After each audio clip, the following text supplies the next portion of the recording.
दुनिया का सबसे महान सेल्समैन अध्याय 2। और इस तरह कुछ समय बाद संतरियों की पहरेदारी में कारवां दमिश्क से चल पड़ा। इस कारवां के साथ हाफिज के एम्पोरियमों के मैनेजर के नाम, मिल्कियत के कागजात और दिनार थे। जोपा में ओवैद से पेट्रा के रिउल तक हाफिज के 10 मैनेजरों ने जब अपने मालिक के रिटायरमेंट और उसके दिए तोहफे की खबर सुनी तो उनके मुंह से बोल ही नहीं निकले। आखिरकार एंटीपेट्रिस के आखिरी एम्पोरियम में कारवां का मकसद पूरा हो गया। अपने समय का सबसे शक्तिशाली बिजनेस साम्राज्य अब नहीं रहा था। दुखी मन से इरेस्मस ने अपने मालिक को यह खबर भेजी कि उसका गोदाम अब खाली था और एम्पोरियम पर से हाफिज का नाम हट चुका था। संदेशवाहक इरेस्मस के पास यह जवाब लेकर लौटा कि हाफिज उससे तत्काल फव्वारे के पास मिलना चाहता है। हाफिज ने अपने दोस्त के चेहरे को गौर से देखा और पूछा, क्या काम हो गया?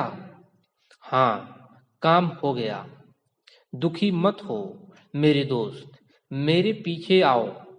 जब हाफिज इरेस्मस को लेकर संगमरमर के फर्श पर चला तो सिर्फ उनके जूतों की आवाज उस विशालकाय कक्ष में गूंज रही थी। साइट्रस की लकड़ी के ऊंचे स्टैंड पर रखे गुलदान के करीब आते आते उसके कदम धीमे हो गए और उसने देखा कि सूरज की रोशनी ने कांच को सफेद से बैंगनी कर दिया है। उसके बूढ़े चेहरे पर मुस्कुराहट खिली हुई थी।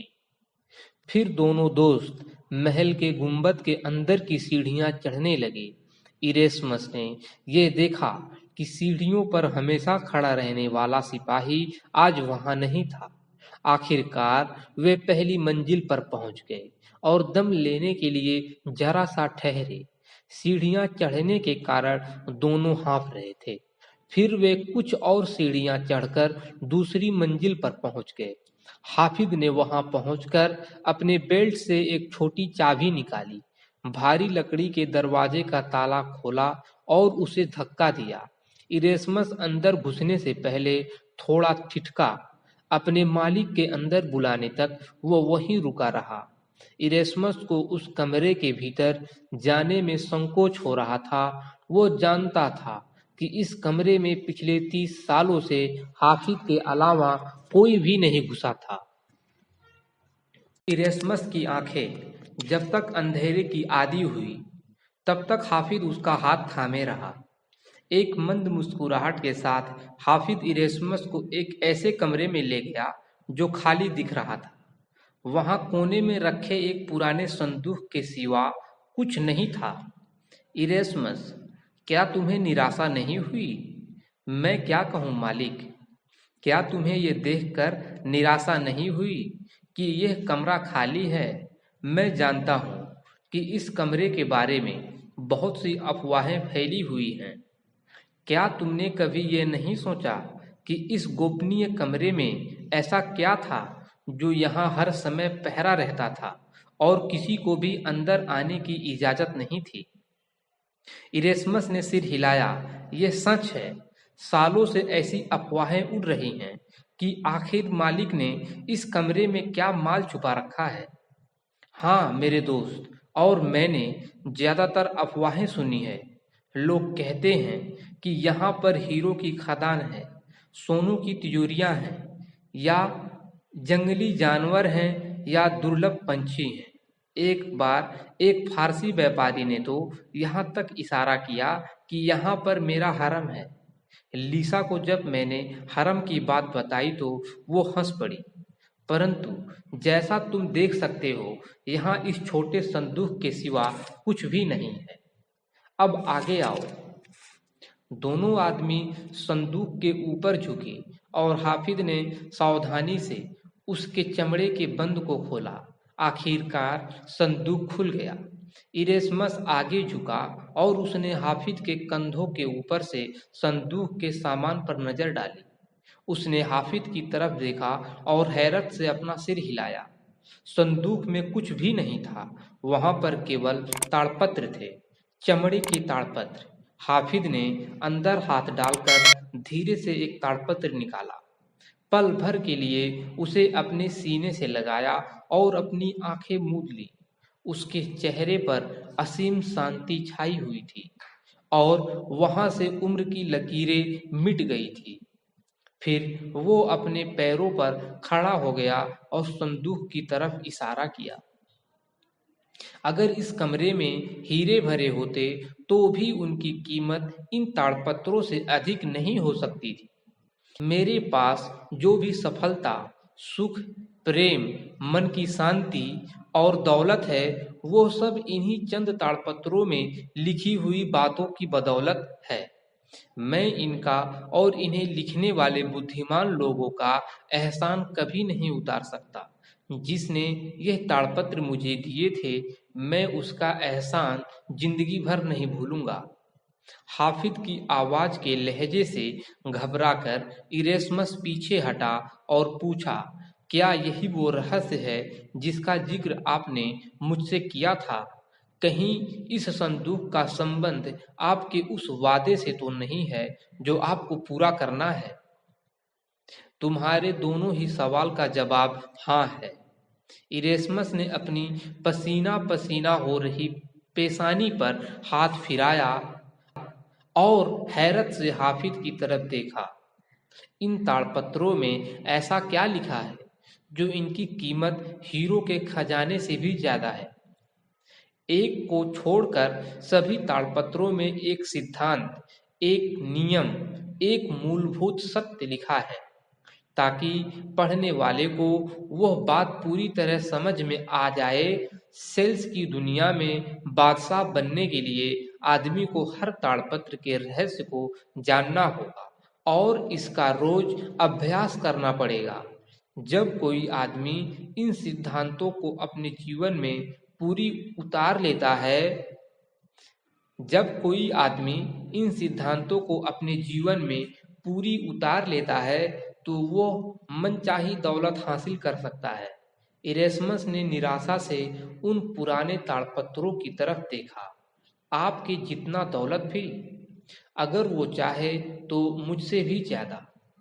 आपने यह कहा कि एक को छोड़कर सभी ताड़पत्रों में सिद्धांत लिखे हैं। आखिरी ताड़पत्र में क्या लिखा है? आखिरी ताड़पत्र दरअसल पहला ताड़पत्र है जिसे सबसे पहले पढ़ा जाना चाहिए। ताड़पत्रों को एक निश्चित क्रम में ही पढ़ा जाना चाहिए। इसके अलावा पहले ताड़पत्र में वो रहस्य भी दिया गया है जो इतिहास में केवल थोड़े से समझदार लोगों को ही मालूम है। पहला ताड़पत्र दरअसल हमें बहुत प्रभावी तरीके से सिखाता है कि हम बाकी ताड़पत्रों में लिखी बातों से कैसे फायदा उठाएं। फिर तो यह काम इतना आसान है कि इसे कोई भी कर सकता है। हाँ, यह काम बहुत आसान है, बशर्ते कि आदमी समय और एकाग्रता की कीमत चुकाने के लिए तैयार हो। उसे तब तक जुटे रहना होगा जब तक इन ताड़पत्रों का हर सिद्धांत उसके व्यक्तित्व का हिस्सा ना बन जाए, जब तक कि हर सिद्धांत उसकी जीने की आदत ना बन जाए। इरेस्मस ने संदूक में हाथ डाला और एक ताड़पत्र उठाया। अपने हाथ में इसे सावधानी से पकड़े हुए उसने हाफिज से पूछा, मुझे माफ कीजिए मालिक, परंतु मेरे मन में एक सवाल आया है। मैं ये पूछना चाहता हूँ कि अगर ये सिद्धांत इतने अनमोल हैं तो आपने इन सिद्धांतों को किसी और को क्यों नहीं दिखाया, जबकि कुछ लोगों ने तो आपकी जीवन भर सेवा की है। आपने बाकी सारे मामलों में इतनी उदारता दिखाई है, फिर आपने अपने सेल्समैनों को ज्ञान के इन मोतियों से महरूम क्यों रखा? वो भी आपकी तरह दौलतमंद बन सकते थे। कम से कम इतने बेशकीमती ज्ञान को हासिल करने के बाद वे बेहतर सेल्समैन तो बन ही जाते। फिर आपने इतने सालों तक इन सिद्धांतों को अपने पास छुपाकर क्यों रखा हुआ था? मेरे पास कोई विकल्प नहीं था। कई वर्ष पहले जब इन ताड़पत्रों को मेरे हवाले किया गया था, तब मुझसे यह वादा लिया गया था कि मैं इनके रहस्यों को सिर्फ एक आदमी को बताऊंगा। इस अजीब शर्त का कारण क्या था, ये मैं आज तक नहीं समझ पाया हूँ। फिर भी मुझसे जो कहा गया था मैंने वही किया। मुझसे ये कहा गया था कि मैं इन ताड़पत्रों के सिद्धांतों को अपने जीवन में उतारूं, और जब मेरे लिए इनका काम खत्म हो जाएगा तो इसके बाद एक दिन मुझे कोई ऐसा आदमी मिल जाएगा जिसे इन ताड़पत्रों के मार्गदर्शन और मदद की उतनी ही जरूरत होगी जितनी मुझे अपनी किशोरा अवस्था में थी। कोई चमत्कारी संकेत मुझे बता देगा कि मुझे उसी आदमी को ताड़पत्र देना है। हालांकि ये संभव है कि मैं ये ताड़पत्र जिसके हवाले करूं वो खुद इन ताड़पत्रों के बारे में ना जानता हो। मैंने बहुत इंतजार किया है और इस दौरान मैंने इन सिद्धांतों को अपने जीवन में उतारा है। इनके ज्ञान से मैं दुनिया की नज़रों में दुनिया का सबसे महान सेल्समैन बन गया। मुझे यह ताड़पत्र जिसने दिए थे वे अपने जमाने का सबसे महान सेल्समैन था। इरेस्मस, शायद अब तुम्हारी समझ में आएगा कि मेरे कुछ काम तुम्हें अजीब क्यों लगते थे। मेरी कुछ बातें तुम्हारे समझ में क्यों नहीं आती थी, पर तुम्हें यह तो मानना ही पड़ेगा कि मैंने जिस काम में भी हाथ डाला मुझे हर काम में सफलता मिली। ऐसा इसीलिए हुआ क्योंकि मैंने हमेशा इन ताड़पत्रों के मार्गदर्शन के हिसाब से काम किया और फैसला किया।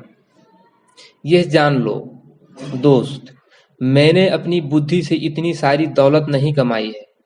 मैं तो सिर्फ एक माध्यम था। क्या आपको अब भी भरोसा है कि आपको यह ताड़पत्र जिसके हवाले करने हैं वो इतने सालों के बाद आपके पास आएगा? हाँ। हाफिज ने ताड़पत्रों को जतन से अंदर रखा और संदूक को बंद किया। उसने धीमी आवाज में घुटनों के बल बैठे बैठे कहा, क्या तुम मेरे साथ उस दिन का इंतजार करोगे इरेस्मस? खजांची ने यह सुनकर हाफिज का हाथ थाम लिया। इसके बाद वह कमरे से बाहर चला गया, जैसे उसके मालिक ने उसे आंखों ही आंखों में ऐसा करने को कहा हो। हाफिज कुछ देर तक संदूक के पास खड़ा रहा और फिर वो वहां से चल दिया। पूरब दिशा से हवा सीधे बूढ़े आदमी के चेहरे पर आ रही थी। हवा में झीलों की खुशबू थी और उसके पार के रेगिस्तान की भी। दमिश्क के अपने महल की छत पर खड़ा खड़ा वो मुस्कुराया। उसे कुछ बीती बातें याद आ गईं। मैं तो सिर्फ एक माध्यम था, असली दौलत तो इन ताड़पत्रों ने कमाई थी। मैं तो सिर्फ एक माध्यम था, असली दौलत तो इन ताड़पत्रों ने कमाई थी।